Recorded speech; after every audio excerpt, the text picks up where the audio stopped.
guys, here's a bit more information on how students would fill in the data table when playing the Hunger Games. So remember, you are choosing the cards first when playing, and then the students are going to go in and fill in the numbers. That's going to save you so much time.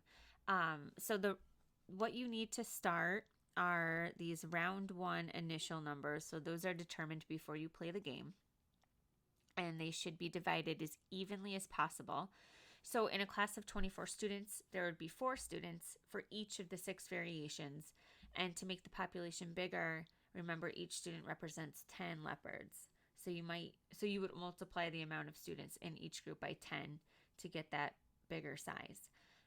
So from there, students are going to use that information in round 1 to start, along with this information, the Grimm and sponsor card columns, to get these round 2 numbers.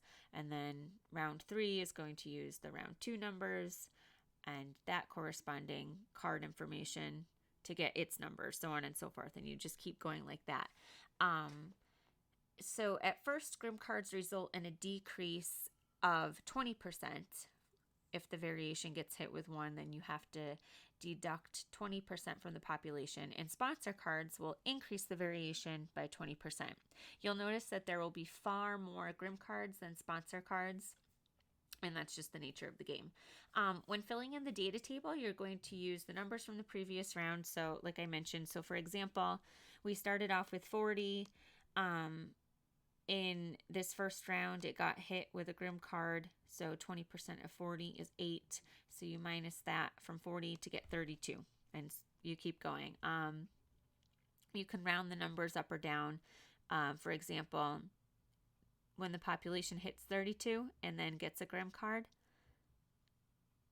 20% of 32 is 6.4. So you can just round down to 6 and take away 6 from the population, so on and so forth. So you get those numbers. Oh, and also make sure to remind your students that they are tallying up the total number of leopards in the population for each round, because these numbers are going to be used to determine the percentages, and you need those percentages at the end, the final count and the final percentage here, to determine which one increased the most.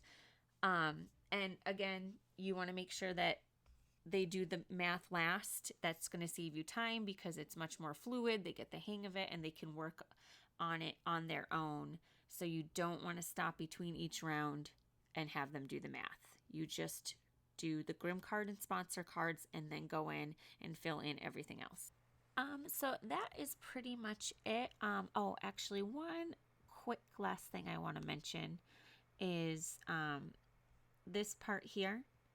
There's 2 equations for Grimm card math. So if your population reaches 20 individuals or less, then I bump up that deduction from 20% to 50%. I do that to keep it accurate because it's not necessarily linear. The fewer population members there are, the harder it is to reproduce, et cetera, et cetera. But if you think that that's going to be too much for your students, then you could just get rid of it. And if you're not sure how you feel about it, feel free to try it both ways and see which way you like. It's editable, so you can do that. And that's about it. Thank you. So if you have any questions, please email me, biologyroots@gmail.com. You can find it right in the teacher tips document in your download. And there's also a couple other videos in there if you need some more help.